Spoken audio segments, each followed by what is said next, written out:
సరిహద్దులు ఏర్పరిచాడంట. నువ్వు ఎక్కడ ఉండాలో అవి కూడా రాసి పెట్టేశాడంట ఆయన. అర్థమవుతుందా? నువ్వు ఏ గ్రామంలో పుట్టాలి, ఏ తల్లికి పుట్టాలి, ఏ తండ్రి ద్వారా పుట్టాలి. అర్థమవుతుందా? నువ్వు ధనవంతుని ఇంట్లో పుట్టాలా, లేకపోతే పేదరికం కలిగిన ఇంట్లో పుట్టాలా, లేకపోతే మధ్యతరగతి కుటుంబంలో పుట్టాలా, లేకపోతే ఎలా పుట్టాలి, ఏ విధమైన స్థితిలో పుట్టాలి, అర్థమవుతుందా?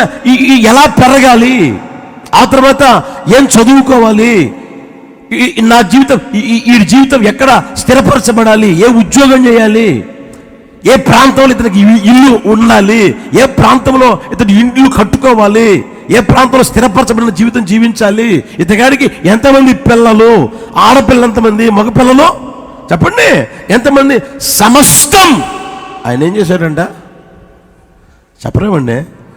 లిఖించి పెట్టేసేసాడు. హల్లెలూయా, హల్లెలూయా. అది నీవు మార్చలేవు, తర్వాత నేను మార్చలేను, దేవుడు కూడా చెప్పండి లిఖించబడిన తర్వాత మార్చడు. ఆయన రాసి పెట్టాడా, ఇక మార్చడు మరలా. అర్థమవుతుందా? గాడిద పిల్ల మీద ఎక్కాలి ఆయన రాసి పెట్టాడు. ఎప్పుడు? అప్పటికప్పుడు కాదు, 100 సంవత్సరాలు అయిపోయినాయి. అది మార్చలా, ఆయన మార్చడు. అర్థమవుతుంది ప్రియమైన వాళ్ళ? కనుక నీ వ్యక్తిగత జీవితంలో సమస్య వచ్చిందా, బాధ వచ్చిందా, ఇరుకు వచ్చిందా, ఇబ్బంది వచ్చిందా, లేకపోతే అవమానం వచ్చిందా, నిందలు వచ్చాయా, లేకపోతే ఏమండి ఇంకేదైనా సంభవించిందా, బాధపడాల్సిన అవసరం లే. ఆయన గ్రంథపు చుట్టలో ఏమైందంట చెప్పండి, వ్రాయబడిన ప్రకారమే జరుగుతుంది, వ్రాయబడిన ప్రకారమే జరుగుతుంది అని నీవు గ్రహించాలి అని దేవుని వాక్యం చెప్తుంది. అది నువ్వు గ్రహించలేదు అనుకో, అర్థమవుతుందా? అనే మాటలు తెలిసినా ఇది నాకే రావాలా, నా పిల్లల జీవితంలోనే జరగాల. డాక్టర్లు అప్పుడప్పుడు అంటూ ఉంటారు, ఏమని తెలిసిన, ఇది 100 మందిలో ఒకరికో ఇద్దరికో వచ్చే రోగం అండి. ఏంటంట అంటారనరా? వినలేదా మీరు ఎప్పుడు? నాతో చెప్తుంటారు కాబట్టి మీరు చెప్తున్నా. ఇది 100 మందిలో లేకపోతే 1000 మందిలో ఒకరికి వచ్చే రోగం అండి.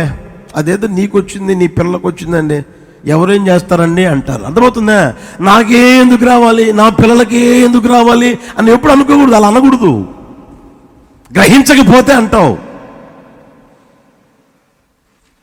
అర్థమవుతుందా? నువ్వు గ్రహించావు అనుకో అనవు, ఆయన నన్ను గూర్చి వ్రాయబడిన ప్రకారము జరుగుతుంది. వ్రాయబడిన ప్రకారమే, ముందుగా రాయబడిన ప్రకారమే జరుగుతుంది. అదే జరిగింది, అదే జరగబోయేది, అంతకు మించేది జరగదు అనేది నువ్వు గుర్తెరుగుదువు గాక. హల్లెలూయా, హల్లెలూయా. దాన్ని నువ్వు ఆలోచన చేసుకోగలగాలి. మొన్న చుండూరు అని చెప్పాను కదా, పోయిన వారంలో కూటం ఇల్లు ఓపెనింగ్. ఆ ఇల్లు ఓపెనింగ్కి వెళ్ళి వాక్యం చెప్పాను. తర్వాత అందరికీ ఇల్లు ఓపెనింగ్ అయిపోయింది. అందరూ వస్తే ప్రార్థనలు కూడా చేశాను.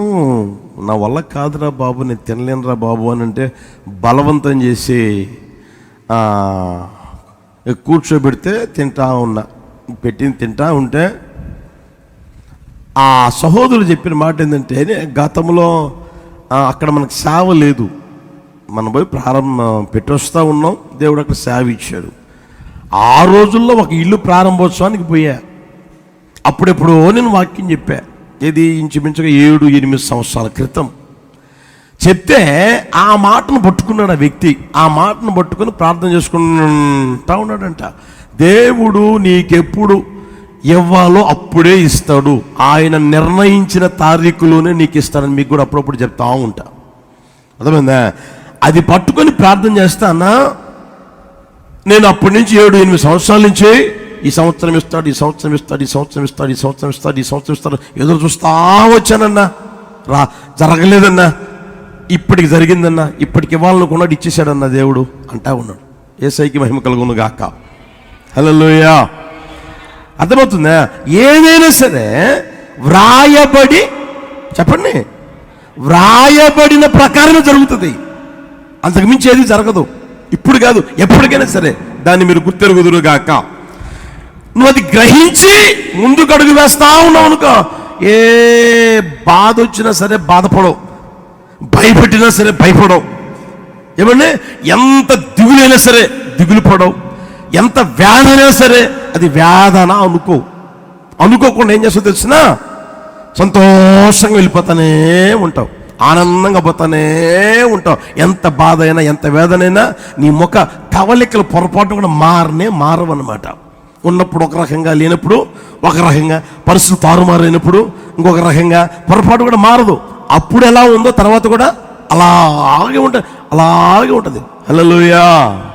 అది ఎప్పుడైతే గ్రహించలేదో ఆ తర్వాత ఏమంటే దిగులు పడ్డం, బాధపడ్డం, వేదన గురి కావడం, సంతోషం నిన్ను విడిచిపోవడం, నిట్టూర్పు నిస్పృహల మధ్యలో ఏమని నీ జీవితం నడిపించబడతా ఉండడం నువ్వు గమనిస్తూ ఉంటావు. అర్థమవుతుందా? ఆ 16 వచనం చూడండి, అక్కడే 12వ అధ్యాయం యోహాను సువార్తమానం 12వ అధ్యాయం 16వ వచనం. ఆయన శిష్యులు ఈ మాటలు మొదట గ్రహింపలేదు గాని యేసు మహిమ పరచబడినప్పుడు అవి ఆయనను గూర్చి వ్రాయబడినని వారు ఆయనకు వాటిని చేసిరనియో. ఆలోచన చేయండి. యేసు ప్రభు శిష్యులే అర్థం చేసుకోలేకపోయారు. యేసు ప్రభు పిలిచిన, యేసు ప్రభుని వెంబడిస్తూ ఉన్న, యేసు ప్రభు చెప్పే మాటలు అంత జాగ్రత్తగా ఆలకించిన, యేసు ప్రభు చెప్పిన మాటలు యేసు ప్రభు శిష్యులే అర్థం చేసుకోవాలా, గ్రహించలేదంట. ఆ మాట చూడండి ఇక్కడ, ఆయన శిష్యులు మొదట ఈ మాటలు గ్రహించలేదంట. ఎప్పుడు గ్రహించారు? యేసు మహిమ పరచబడిన తరువాత, మహిమపరచబడినప్పుడు గ్రహించారంట. అర్థమవుతుందా? ఇలా జరుగుద్ది అని చెప్తే ఏమి మొదట నమ్మలా, గ్రహించలా. అలా జరిగి ఎప్పుడైతే యేసయ్య మహిమపరచబడ్డాడో అప్పుడు ఓహో, ఈ మాటలన్నీ ఈయన గురించి వ్రాయబడినాయే కదా, అందుకని ఈయన జీవితంలో జరిగాయి అని అప్పుడు అంటా ఉన్నారు. హల్లెలూయా. కనుక ప్రియమైన వాళ్ళరా, మన వ్యక్తిగత జీవితంలో మొదట మనం గ్రహించలేమన్నమాట. మనం ఏ రోజైనా సరే మన మనిషి యొక్క సహజమైన బుద్ధి అని తెలిసినా మొదట చూస్తాం, ఏదైనా మొదటే చూస్తాం. యేసు ప్రభువు దేన్ని చూస్తాడో మొదటనే చూస్తాడు, తర్వాత చివరిని కూడా చూస్తాడు. ఆయనకి అన్నీ తెలుసు. నీ ప్రారంభము తెలుసు, నీ ముగింపు తెలుసు. మనం ప్రారంభాన్ని చూస్తాం, ముగింపును చూడలేం కాబట్టి బాధపడతా ఉంటాం, వేదనకు గురైపోతూ ఉంటాం. ఏమండి, చెప్పుకోవాల్సింది చెప్పుకోము, చెప్పుకోకూడదంతా చెప్పుకుంటా తిరుగుతా నడిపించబడతా ఉంటాం. యేసు నామములు తొలగిపోవును గాక. హల్లెలూయా. కనుక వ్రాయబడినవన్నీ మన వ్యక్తిగత జీవితంలో ఆయన చేస్తా ఉన్నాడు అనే ఒక గ్రహింపు నిత్యముగా నా యేసయ్య అనుగ్రహించును గాక. హల్లెలూయా. నీ వ్యక్తిగత జీవితంలో మీరు చూడండి, కొంతమంది చూడండి, కావాలంటే ఎంత బాధకు లోనైపోతారో, మందిరంలో కనిపించరు, సేవకులకు ముఖం కూడా చూపించరు. ఏమైందక్క, ఏమైందమ్మా, ఏమైందన్నా, ఏంటన్నా సంగతి అని అంటే ఎప్పుడుకో చెప్తారనమాట. అన్నా ఇలా జరిగిందన్నా, నేను ఇట్లా అనుకున్నానన్నా, అది అలా జరుగుద్ది అనుకున్నాను కానీ ఇలా జరుగుద్దని నేను అనుకోలేదు అనే మాటలు మాట్లాడుతూ ఉంటారు. అందుకని ఎప్పుడు మొదట చూడమాకండి, ప్రారంభాన్ని చూడమాకండి, ముగింపును కూడా చూడగలిగే ఆ స్థితిలోనికి వచ్చుదుముగాక. హల్లెలూయా, హల్లెలూయా. యేసు ప్రభు చూడండి ప్రియమైన వాళ్ళరా, ఎప్పుడు మర్చిపోడు దేవుడు, ఎప్పుడు నిన్ను మర్చిపోడు దేవుడు, ఎప్పుడు నిన్ను మర్చిపోడు, నీ పిల్లలు కూడా మర్చిపోడు ఆయన. అర్థమవుతుందా? నీ జీవితంలో ఏం చెయ్యాలో అది మర్చిపోడు, నీ పిల్లల జీవితంలో ఏం చెయ్యాలో అది కూడా మర్చిపోడు. మనం అనుకుంటాం ఏమో తెలిసిన పరిస్థితులు ప్రభావాన్ని బట్టి. చూడండి 13వ కీర్తన తీయండి, 13వ కీర్తన మొదటి చూడండి. యెహోవా, ఎన్నాళ్ళ వరకు నన్ను మరచిపోవుదువు, నిత్యము మరచదవా? నాకెంతకాలం విముఖుడవై ఉందువు, ఎంతవరకు నా మనస్సులో నేను చింతపడుదును, ఎంతవరకు నా హృదయంలో పగలంతయు దుఃఖాక్రాంతుడనై ఉందును, ఎంతవరకు నా శత్రువు నా మీద తన్ను హెచ్చించుకొను. అర్థమవుతుందా? ఆయన ఎన్ని మాటలు మాట్లాడుతున్నా చూడండి దేవుణ్ణి. ఎప్పుడు గ్రహించని పరిస్థితుల్లో ఎన్నాళ్ళ వరకు మర్చిపోతావు? ఎంతకాలం మర్చిపోతావు? ఎంతవరకు మనసులో నేను లేకుండా ఉంటాను? ఎంతవరకు చింతపడాలి? ఎంతవరకు నా హృదయంలో పగలంతా దుఃఖపడాలి? ఎంతవరకు? ఎన్ని రోజులు? ఎంతకాలం? నెల, 2 నెలల, 3 నెలల, సంవత్సరం, 2 సంవత్సరాల అనే మాటలు మనం మాట్లాడతాం ప్రియమైన వాళ్ళ. అయితే దేవుడు ఏ రోజు మర్చిపోడు. హల్లెలూయా. ఆయనకు నువ్వు జ్ఞాపకం చేయాల్సిన అవసరం కూడా లేదు. ఎవరు జ్ఞాపకం చేయాల్సిన అవసరం కూడా లేదు. ఆయన జ్ఞానం లేనివాడు కాదు, జ్ఞాపక శక్తి లేనివాడు కూడా కాదు ప్రియమైన వాళ్ళరా. ఆయన జగన్నాటక సూత్రధారి. ఏ రోజున ఏది జరగాలో ఆయన ఎప్పుడో నిర్ణయించి పెట్టేసాడు, ఎప్పుడో రాసి పెట్టేసేసాడు. అది అలాగే జరుగుతూ ఉంటుంది. హల్లెలూయా. అర్థమవుతుందా? భూమి పరిమాణం ఇంత ఉండాలని నిర్ణయించాడు, అంతే. అర్థమవుతుందా? సూర్యుడు తూర్పు దిక్కున చెప్పండి ఉదయించాలని పెట్టేశాడు, అంతే. రాసేసాడు, అంతే, అయిపోయింది. శూన్యంలో వేలాడాలి అనుకున్నాడు, అంతే, అలాగే అయిపోతా ఉంది. చంద్ర నక్షత్ర మండలాలు ఉన్నాయి కదండి, అవి ఇలా ఉండాలనుకున్నాడు, అయిపోయింది, అంతే. ఏ శాస్త్రవేత్త మార్చగలుగుతున్నాడు? ఏ విద్యావేత్త ఎవడు మార్చగలుగుతున్నాడు? మార్చగలుగుతున్నాడా? చెప్పలేమండి. మార్చగలుగుతున్నాడు? లేదే. వేసవికాలం రాసి పెట్టాడు, తర్వాత శీతాకాలం రాసి పెట్టాడు, వర్షాకాలం రాసి పెట్టాడు. అలాగే భూమి పుట్టిన మొదలు అలాగే జరుగుతూ ఉన్నాయి. మార్చగలిగేవాడు ఉన్నాడా? ఎవడు మార్చలేడు ప్రియమైన వాళ్ళరా. ఎందుకంటే దేవుడు ఏం చేశాడంట? వ్రాసి పెట్టాడు. వ్రాయబడి ఉన్న ప్రకారం ఆయన రాసి పెట్టాడు కాబట్టి అలాగే జరుగుతూ ఉంది. యేసయ్యకి మహిమ కలుగును గాక. ఆయనకి జ్ఞాపకం చేయాల్సిన అవసరం కూడా లేనే లేదు. అప్పుడప్పుడు ఎవరిని మనం కొంతమంది చూడండి, ప్రార్థన చేసేటప్పుడు ఏం చేస్తూ ఉంటారు మీకు తెలుసు. అర్థమవుతుందా?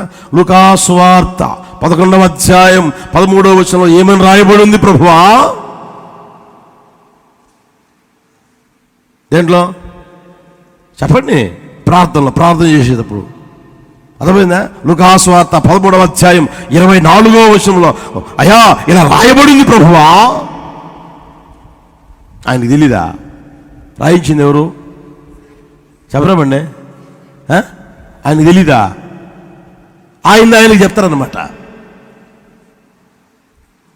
ఆయనకి జ్ఞాపకం చేయాల్సిన అవసరం ఏమీ లేదు. అర్థమవుతుందా? ఆయన ఏది మర్చిపోడు. హల్లెలూయా, హల్లెలూయా. ఆయన రాసిపెట్టి ప్రకారం చేస్తూ ఉంటాడు. మీరు ఇంకా చూడండి, ఇశ్రాయేలు ప్రజలు ఐగుప్తు దేశం నుంచి బయలుదేరి వస్తూ ఉంటే అమాలేకీయులు చేసిన దాన్ని నేను మరిచిపోలేదు అంటాడు. అర్థమవుతుందా? అది జరిగింది ఎప్పుడు? అర్థమవుతుందా? అది చెప్పింది యేసయ్య చెప్పింది ఎప్పుడు తెలిసినా సౌలు రోజుల్లో సౌలుకు చెప్తా ఉన్నాడు. అమాలేకీయులు చేసిన నేను మర్చిపోలేదు. అప్పటికే 100 సంవత్సరాలు గడిచిపోయినాయి. వీళ్ళకి తెలియదు, ఆ విషయమే తెలీదు. సౌలుకి తెలీదు, సౌలు తమ ముందున్న వాళ్ళకి ఎవరికి తెలియదు. ఎప్పుడో జరిగింది. దేవుడు చెప్తా ఉన్నాడు. ఆయనకి నువ్వు జ్ఞాపకం చేసిన అవసరం లే. ఆయన ఏది మర్చిపోడు. హల్లెలూయా, హల్లెలూయా. కనుక ప్రియమైన వాళ్ళరా, మన వ్యక్తిగత జీవితంలో వ్రాయబడినది జరిగించేదానికే నీవు నేను ఆయనకు కావాలి. హల్లెలూయా, హల్లెలూయా. అర్థమవుతుందా? అందుకంటాడు నాకు అది కావాలరా, ఇది ప్రభువునకు కావలసి ఉన్నదని చెప్పండి. బైబిల్లో ఉంది కదా, మనకు తెలుసు కదా, స్త్రీ తన గర్భమున పుట్టిన చంటి బిడ్డను వారైనా మారుచుదురేమో కానీ నేను నిన్ను. ఆయన మర్చిపోయేవాడు కానే కాదు ప్రియమైన వాళ్ళరా, కనుక నిశ్చయముగా నీ గురించి అయినా, నీ పిల్లల గురించి అయినా, నీ కుటుంబం గురించి అయినా వ్రాయబడి ఉన్నది. యేసు నామములో నా తండ్రి జరిగించునుగాక, జరిగించునుగాక, జరిగించునుగాక. రెండో మాట చెప్తాను చూడండి. యోహాను సువార్తమానం 12:14. సియోను కుమారి భయపడకుము, ఇదిగో నీ రాజు గాడిద పిల్ల మీద ఆసీనుడై వచ్చుచున్నాడు. వ్రాయబడిన ప్రకారము యేసు ఒక చిన్న గాడిదను కనుగొని దాని మీద, లూకాసు వర్తమానం 19:30, లూకాసు వర్తమానం 19:30, మీరు ఎదుటనున్న గ్రామమునకు వెళ్ళుడి, అందులో మీరు ప్రవేశింపగానే కట్టబడి ఉన్న ఒక గాడిద పిల్ల మీకు కనబడును, దాని మీద ఏ మనుషుడును ఎన్నడును తల పైకెత్తండి. ఈ రెండు వాక్యాల్లో మీరు చాలా జాగ్రత్తగా గమనిస్తే వ్రాయబడిన మాట ఏంది అంటే, ఒక గాడిద పిల్ల. చెప్పండి అందరూ, ఒక గాడిద పిల్ల. యోహాను సువార్త మనం చదువుకున్న భాగంలో చూస్తే ఒక చిన్న గాడిద, చిన్న గాడిద లేదా గాడిద పిల్ల, గాడిద పిల్ల అని రాయబడింది. ప్రియమైన వాళ్ళరా, దాని మీద ఏ మనుషుడును ఎన్నడును కూర్చున్న లేదు అని రాయబడింది. చూడండి, యేసు ప్రభువు సర్వశక్తి కలిగిన దేవుడు, శూన్యంలో నుండి సమస్తము ఇచ్చుటకు శక్తి కలిగిన దేవుడు. అంత గొప్ప దేవుడు. ఇంకా మీరు అక్కడక్కడ మనం చూడగలిగితే ఆయన ఆకాశ మేఘవాహనుడై వచ్చుచున్నాడు అని ఉంది, మేఘములను ఎక్కి వచ్చుచున్నాడు అని ఉంది. అర్థమవుతుందా? ఆయన మేఘాన్నే వాహనంగా చేసుకుని అలా రాగలిగిన దేవుడు, అంత సర్వశక్తి కలిగిన దేవుడు. ఇప్పుడు ఈ లోకంలో సంచరించుతున్నప్పుడు ఆయన ప్రయాణం కోసం దేన్ని కోరుకుంటున్నాడు? గాడిదనా గాడిద పిల్లనా? గట్టిగా చెప్పండి. గాడిద పిల్లని, గాడిద పిల్లను, తర్వాత ఒక చిన్నది, చిన్న గాడిద పిల్లని రాయబడింది. చిన్నది అంటే చిన్నదాన్ని కోరుకుంటా ఉన్నాడు ఆయన, పెద్దదాన్ని కోరుకోలా, గాడిదను కోరుకోలా, గాడిద పిల్లను కోరుకుంటా ఉన్నాడు. ఇప్పుడు మీరు అందరూ ఉన్నారనుకోండి, మీరు గాడిదను కోరుకుంటారా, గాడిద పిల్ల కోరుకుంటారా? సామాన్యంగా చెప్పండి, దేన్ని కోరుకుంటారు? పిల్ల అయితే మొయ్యలేదు, పెద్దదైతే 2 ఉప్పు బస్తాలు వేసినా, 3 ఉప్పు బస్తాలు వేసినా, 4 ఉప్పు బస్తాలు వేసినా, లేకపోతే ఇంత పెద్ద మూటలు 2 పడేసినా, ఇటు ఇంత మూట ఇటు ఇంత మూట పడేసినా కూడా మోసుకుంటా పోతుందిలే అని అనుకొని పెద్దదాన్ని కోరుకుంటారు. అవునా కదా? పెద్దదానికి విలువ ఇచ్చినట్టుగా చిన్నదానికి ఇస్తారా? చెప్పరావండి, ఇస్తారా? ఇంకా మీకు అర్థమైందని చెప్తాను చూడండి. పెద్దవారికి గౌరవం ఇచ్చినట్లుగా చిన్నపిల్ల గౌరవం ఇస్తారా? పెద్దవారిని చూసినట్లుగా చిన్నపిల్లలు చూస్తారా? పెద్దవారికి మర్యాద ఇచ్చినట్లుగా చిన్నదానికి ఇస్తారా? చిన్నవారి పట్టించుకోరు, చిన్నవారు తులీకరిస్తారు.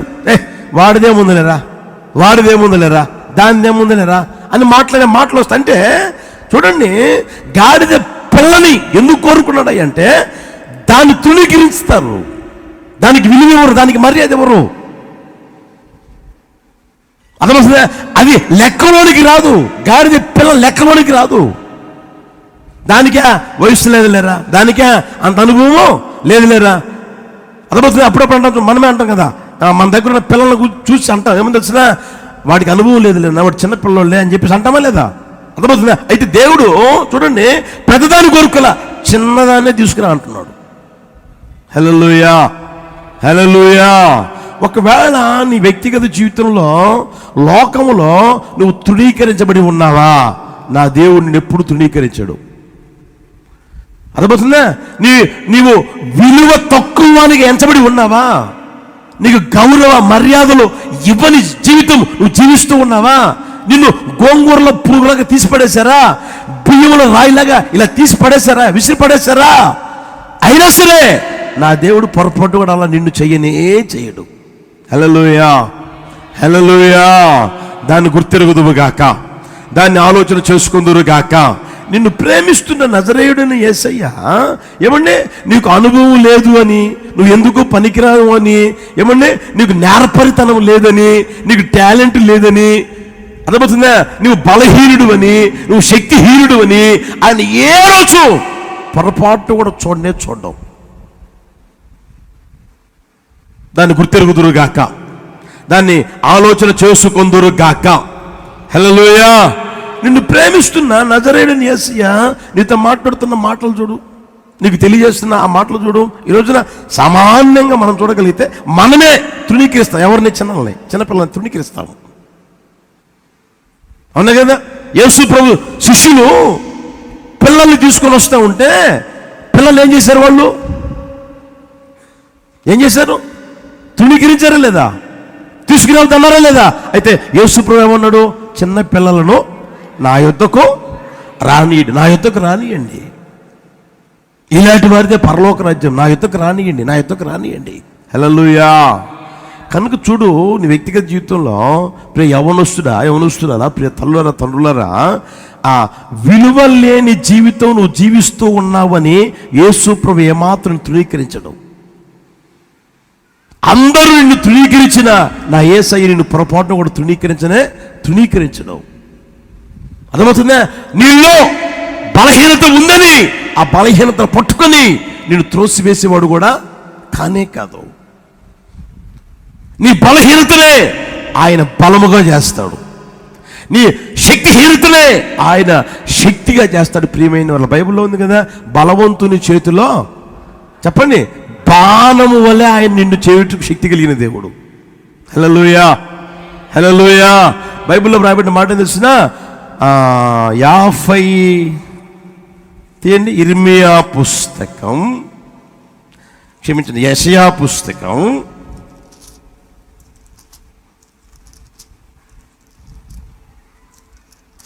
43వ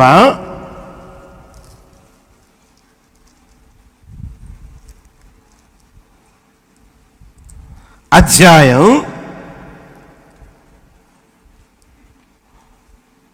తీసారా? 13వ వచనం చివరి లైన్ చూడండి. నేను కార్యము చేయగా త్రిప్పివేయగలవాడు ఎవడు? మనుషులందరూ నిన్ను తృణీకరించవచ్చు, అయితే నా యేసే పొరపాటు కూడా నిన్ను తృణీకరించడం. పర్వతాలు తొలగిపోవచ్చు, మెట్టలు తత్తరిల్లవచ్చు, ఆయన కృప మాత్రం నిన్ను విడిచిపోదు. ప్రియమైన వాళ్ళరా, ఇంకా మనం ఆలోచించగలిగితే ఇంకొక వాక్యం చూపిస్తాం చూడండి. 41వ అధ్యాయం, అక్కడే యెషయా పుస్తకం 41వ అధ్యాయం 15వ వచనం చూడండి, 14వ వచనం చూడండి, 14-15 చూడండి. పురుగు వంటి యాకోబు, స్వల్ప జనము ఇశ్రాయేలు, భయపడకుడి, నేను నీకు సహాయము చేయుచున్నాను అని యెహోవా సెలవిచ్చుచున్నాడు. నీ విమోచకుడు ఇశ్రాయేలు పరిశుద్ధ దేవుడే. కక్కులు పెట్టబడి పదులు గల క్రొత్తదైన నురిపిడి మ్రానుగా నిన్ను నియమించి ఉన్నాను. నీవు పర్వతము నూర్చుదువు, వాటిని పొడి చేయుదువు, కొండను పొట్టువలే. హల్లెలూయా. చూడండి, అక్కడ గమనిస్తే ఆ యాకోబు ఎలాంటి వాడంట చెప్పండి గట్టిగా? పురుగు ఎంత, దాని బ్రతికెంత ఆలోచన చేయండి. ఆ పురుగు వంటి ఇశ్రాయేలు ప్రభు చూసంటాడు, నేను నీకు సహాయం చేస్తా, నేనున్నా, నువ్వు పురుగువే. అందరూ నిన్ను పురుగులాగా చూస్తున్నారు, అందరూ నిన్ను పురుగులాగా తీసివేశారా? అయినా సరే నేను బలహీనత చూడడంలే, నీ శక్తిహీనత చూడడంలే, నీలో టాలెంట్ లేవు నేను చూడడంలే. నీకు ఏ టాలెంట్ లేదు, ఎందుకు పనికిరావు, నువ్వు ఎవరు నిన్ను ఉపయోగించుకోలేదు, ఏ మనుషుడు నీ మీద ఎక్కలేదు అని నేను చూడడంలే. అయితే నేనేం చేస్తా తెలిసినా, అక్కడ చూడండి, కక్కులు పెట్టబడి పదును గల కొత్తదైన నురిపిడి మ్రానుగా నేను నియమించుకున్నావు. నీవు కొండని పొట్టువలే చేస్తావు, పర్వతాలు నీవు నూరుస్తావు, వాటిని పొడివలే నువ్వు చేస్తావు. హల్లెలూయా, హల్లెలూయా. యాకోబు సంగతి యాకోబుకు తెలుసు, ప్రియమైన వాళ్ళరా, నేను బలహీనుణ్ణి, నేను పురుగుని, నాలో బలము లేదు, నేను శక్తిహీనుణ్ణి, నా మాట ఎవరో వినరు, నన్ను ఎవరు పట్టించుకోరు, అందరూ తుణీకరించారు అని అనవచ్చు. అయితే దేవుడు అంటాడు, అందరి సంగతి వేరురా, నా సంగతి వేరు. హల్లెలూయా, హల్లెలూయా. లోకంలో ఉన్న మనుషులందరూ ఒక విధంగా నిన్ను చూస్తే, నా దేవుడు పొరపాటు కూడా ఆ విధంగా నిన్ను చూడడు. ఆయన నీ బలహీనతను పట్టించుకోడు, ఆ బలహీనతనే ఆయన నీకు బలంగా దయచేయును గాక. హల్లెలూయా. అర్థమవుతుందా? దైవజనుడు పౌలు గారు కూడా ఒక మాట అంటాడు, ఏమో తెలిసిన, నా బలహీనతల యందే నేనేం చేస్తున్నాను, సంతోషిస్తా ఉన్నాను. ఎందుకో దేవుడు నాతో చెప్పాడు, నా బలహీనతల్లో ఆయన శక్తి నాలో పరిపూర్ణమవుతా ఉంది. హల్లెలూయా. ఆయన బలహీనతలోనే ఏమండి ఆయన బలపరిచిన దేవుడు. బలహీనతలు ఆయన పట్టించుకోవాలి, ప్రియమైన వాళ్ళరా. కనుక నీ వ్యక్తిగత జీవితంలో ఏమండి ఏ బలహీనత ఉందో నాకైతే తెలియదు, కానీ అవి ఏవి ఆయన్ని పట్టించుకోడు. అందరిని ధృవీకరించారా, హేళన చేస్తున్నారా, అపహాస్యం చేస్తున్నారా, ఎగతాళి చేస్తున్నారా, వీడెందుకు పనికిరాడు, ఇది దేనికి ప్రయోజనం లేడు, పుట్టాడు కానీ ఎందుకు పనికి రాకుండా ఉన్నాడు అంటున్నారా? వాడి జీవితం వాడికి ప్రయోజనం లేదు, కుటుంబానికి ప్రయోజనం లేదు, సంఘానికి ప్రయోజనం లేదు, ఎక్కడా ప్రయోజనం లేదు అని అంటున్నారా? అయినా సరే నువ్వు పట్టించుకోమాక, ప్రియమైన వాళ్ళరా. నా దేవుడు నీ ద్వారానే గొప్ప కార్యాలు చేయును గాక. హల్లెలూయా. నీ ద్వారానే మహత్తైన కార్యాలు చేయును గాక. హల్లెలూయా. నీ ద్వారానే నీ కుటుంబంలో, నీ ప్రాంతంలో ఆయన ఉన్నతమైన గొప్ప కార్యాలు చేయుటకు సర్వశక్తి కలిగిన దేవుడు, ప్రియమైన వాళ్ళరా. కనుక ఎప్పుడు అధైర్యపడమాక, ఎప్పుడు వ్యక్తిగత జీవితంలో కురింగిపోమాక, దిగులు పడమాక, ఏమండి అంతా అయిపోయినట్లుగా ఏమి జరగదు అన్నట్లుగా ఎప్పుడు ఉండమాక. దేవుడు ఉన్నాడు. హల్లెలూయా, హల్లెలూయా. నిన్ను బలపరిచే దేవుడు ఉన్నాడు, నిన్ను స్థిరపరిచే దేవుడు ఉన్నాడు, నిన్ను హెచ్చించే దేవుడు ఉన్నాడు, నిన్ను ఘనపరిచే దేవుడు, నిన్ను గొప్ప చేసే దేవుడు ఉన్నాడు. కనుక ఆయన దగ్గరకు నువ్వు రావడం నేర్చుకోవాలి. వెళ్ళారు, ఎదుటిన్న గ్రామానికి వెళ్ళారు, కట్టబడిన గాడిని విప్పుకొని తోలుకొచ్చేటప్పుడు నేను రాను అనేది మరం వేసింది అనుకో, దాన్ని ఏం చేస్తారు? ఇంకా అర్థమవుతుందా? ఆ విధమైన స్థితి నీలో ఉండకూడదు. దేవునికి నువ్వు అప్పగించుకోవాలి, దేవునికి నిన్ను నువ్వు అప్పగించుకోవాలి.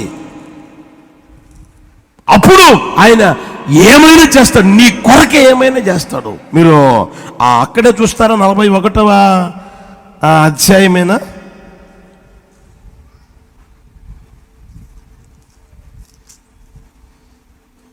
క్షమించండి, 43వ అధ్యాయం తీయండి. యెషయా పుస్తకం 43వ అధ్యాయం తీయండి. 43వ అధ్యాయం 4వ వచనం, 3వ వచనం చూడండి. 3వ వచనం చూడండి. యెహోవానగు నేను నీకు దేవుడను, ఇశ్రాయేలు పరిశుద్ధ దేవుడైన నేనే నిన్ను రక్షించువాడును. చాలా జాగ్రత్తగా గమనించండి, అక్కడ చాలా జాగ్రత్తగా గమనించండి. నీ ప్రాణ రక్షణ క్రయముగా, అది ఎంతగా ఆలోచన చేసుకోగలరో చూడండి మీరు. నీ ప్రాణ రక్షణ క్రయముగా,